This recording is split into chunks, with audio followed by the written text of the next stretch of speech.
Yo, Azumi technique, his sorcery ability is completely broken. This dude is broken. He might be one of the strongest characters with this technique. So simple, but at the same time, so deadly. Him, her, him, bodies. They're all dead. Kagurabachi Chapter 96, yo. Chapter 96 is crazy, yo. Well, first off, man, hey, look, we need to give the mangaka about maybe a 2-3 week break. Now, if you look at the panels in this chapter as well as the last chapter, you could tell that the chapters weren't finished before they shipped it out. And maybe they will be finished when the actual volume gets released. I'm pretty sure they will be finished and touched up. Now, some could look at it and say maybe he wanted the art panels to look like that because the characters was moving at such high speed. And if that is the path that the mangaka chose to go, that's brilliant. That's amazing. I like that. But I'm looking at it more so as a little bit of fatigue. You know, they've been working constantly week to week. If I'm not mistaken, I think this mangaka, since the series started, only had maybe 2 breaks in between these 96 chapters that I can recall of, and those were like holidays. It wasn't like they just took a break. Those were like holiday breaks. So yeah, give you know, Shueisha, you know, Weekly Shonen Jump, give this guy a break, man. Give this guy a break. They are going in, man. You could tell that, you know, they're starting to get a little fatigue. You could tell that drawing this stuff on a weekly basis is catching up to them. And I don't want something to happen like what happened with Tabata, where, you know, they went on big hiatus and then eventually left the magazine altogether. So, hey, man, give them a break. Give them a break. That's just all I got to say on it. But we about to get into this chapter, man. We got an amazing color page with this one as well.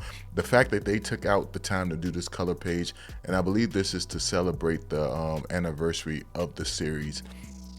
But we got this where it pretty much showcases all the villains that Chihiro has faced it. And then you also got Chihiro in the middle as he's falling. Hey, look, I'm not going to lie to y'all. The panel with old boy, like, you know, Sojo looks so amazing. The panel with, damn, I'm trying to think of his name right now. I got it up on the screen. Where's his name? I got to find. I can't think of it right now. Hiko, yeah, with Hiko, and he got the coughing up the blood. That panel just, or that picture, or part of the picture, just looks so amazing. If you ask me, man, I really rock with it. I really rock with this picture, man.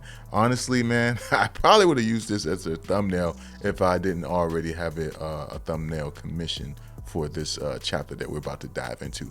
But yo, make sure you subscribe, hit the bell for all notifications. Greatly appreciate it. Hype me up if you want to. You know what I'm saying? Do a super chat if you want to. I greatly appreciate those as well. You know what I'm saying? I don't want to say you got to, but if you're feeling generous, you know what I'm saying? Do it for your boy. Do it for your boy. But let's get into the chapter, man. Hey, look, Azami, I'm rocking with him more and more. I'm rocking with this dude more and more. But yo, you got the chapter starting off where you got the Ichi character, you know, the leader of the organization, the government, pretty much saying like, bring Hiyuki to the battlefield, bring them to the you know, to headquarters, as well as Shiba. So you got it where Ichi's saying like, yo, we need all hands on deck. He's summoning Shiba, someone who's pretty much trying to keep their distance from the government. And then you got Hiyuki, which is, you know, the bearer of the flame bone. Hey, yo, she's a dope ass character. She kind of reminds me of Sis Lion from Black Clover, Maki from JJK. So to see her make a return, I would love to see it, because her personality in general is just a great ass personality, where she's more so like, yo, forget this right or wrong shit. I'm gonna just do what I want to do and help people in the process. So anyway, you got him, you know, Ichi requesting those people to be summoned, and then it jumps to Yura, as well as you also got, who else you got on this battlefield? You got Yura, you got Yoji, as well as Natsuki, and then of course Azumi. Azumi just showed up as well. And you got Azumi saying like, yo, this presence, as he's looking at Yura, and then Yura is looking at him. And while they're saying this presence, they can actually sense the enchanted blades of Chihiro and Samura. They sense that they're actually arriving to the battlefield. And I like the fact that they take the time out to show Yoji facial expression when he's like, yo, Chihiro, you did it. The two of you are nearby and you're actually coming here together. You managed to save. I don't know, I just like that. It was kind of like that symbol of hope moment, like where it reminded me I don't know how many of y'all watch Endgame. I'm pretty sure all of you guys watch Endgame. And remember when Captain America was facing off against Thanos, and he was the only one still standing. Everybody else was knocked up on the ground. And he kind of was like, just about to give up, and then he just hears on your left, and then he sees everyone coming. He just has that hope, like that hope that he was just about to lose was restored. It just kind of felt like that moment right here with the way they drew Yoji's panel, like him looking up to the sky. I don't know, I just thought it was amazing. And of course you got it where Azumi, he says, he's going to use the power of the enchanted blade to try to take out the sword master. He wants to kill the sword master. So myself, as well as many others, were wrong when we were assuming that Yura was actually working with the sword master or being controlled by the sword master. We were wrong. I'm not afraid to admit it. But of course you got it where Azumi says like, in any case we can't let him move freely. And you have it where Azumi is also saying like, they will arrive soon. So until then, we'll hold them off. Now, this right here, Azumi, he sounded, and I know I keep saying Azumi, my bad. But Azumi, up until this point, he seemed like he was very confident in wiping out Yura before, anything happened, like being able to kill him. But the fact that he says we'll hold them off kind of shows us that he does have a little bit of doubt when it comes to facing off against Yura.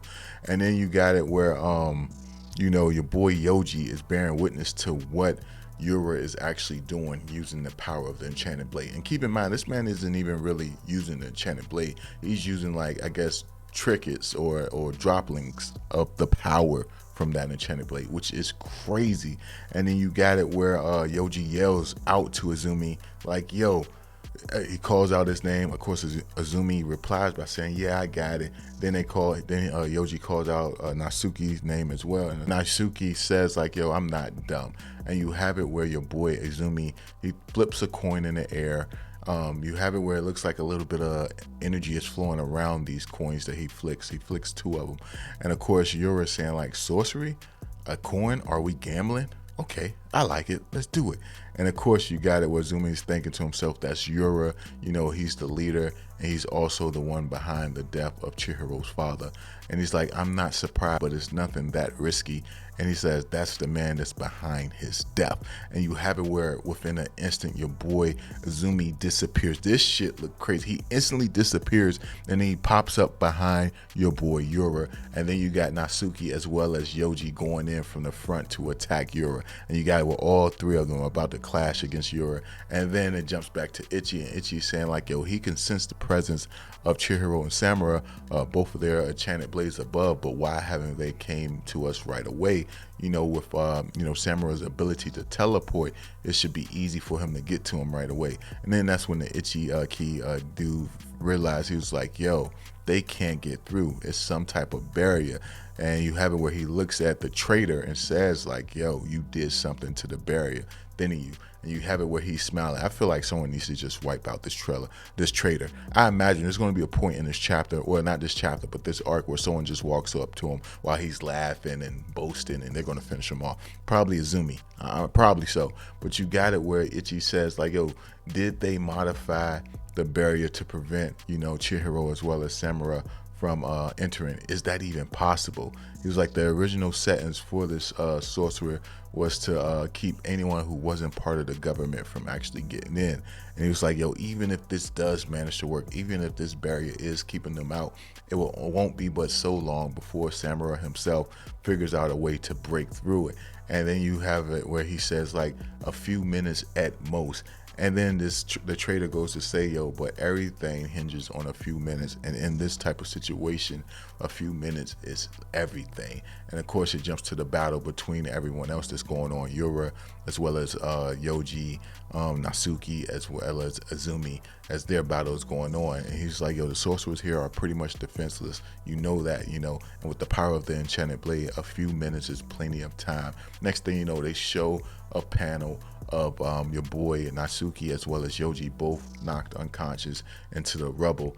And you got it where it goes back to the trader. He says, you witnessed this before at the auction, that even the intent as well as the flame bone together could barely stand up to the power of this enchanted blade. He says sorcerers bearing weapons have no hope of buying time against this enchanted blade's power. And then you got it where just Yura and Azumi is remaining standing there, and Yura looks back and he says like, yo, he's resistant to centipede. He was able to dodge this centipede attack, referring to Azumi. And then you got it where, you know, Azumi's thinking to himself like, this attack is very powerful, but it does have one blind spot, a spot where it doesn't attack as powerful as everywhere else, and that's directly behind its user. He said, you know what I'm saying? He says Yoji as well as Natsuki were aware of this, which is why they chose to attack Yura from the front to focus their, you know, to focus his attack on them as your boy Zume snuck from behind. Now, so you guys don't, you know, misinterpret this. That doesn't mean they were weak and taken out by the centipede attack. They chose to be taken out to distract, you know what I'm saying, Yura long enough for Azumi to get to the blind spot or the weak spot of that attack. But anyway, you got it where them two are laying on the ground unconscious, and then next thing you know, Azumi is thinking to himself, Chihiro and Samurai still haven't arrived. Something must be keeping them, but it doesn't matter. My job is the same. Buying time. I don't know why. It was just such an amazing line right there. And then within an instant, you have it where Azumi, he disappears and he pops up below your boy Yura. And then Yura uses the dragonfly technique. And of course, it looks like it's just messing up your boy Azume's hand. But then Yura says to him, don't bother. Without an enchanted blade, you don't stand a chance. And then you see the coins flipping around your boy Yura. And then that's when we kind of see this little flashback giving us a breakdown of Azume's power and how these two different metal coins to produce a faint electrical current. He says simply take them to the affected area for amazing results. It regulates the electrical currents within the body to relieve muscle tension and pain. The technique was popular by a certain local doctor. Rumor has it he was able to utilize the intrinsic electrical current in coins to cure even serious illness. The true secret was sorcery passed down through the Azami lineage over generations until a certain hot-blooded only son of the family adapted the sorcery for combat. And of course they show Azumi's father fussing at him saying, how dare you bastard our heritage, you stupid brat, get out. And I guess he got kicked out of his family for actually turning this technique into a technique for battle. And you have it where on one hand the power could be used to accelerate the user's blood circulation, enhancing physical performance. On the other, it could intensely stimulate the muscle fibers of an opponent.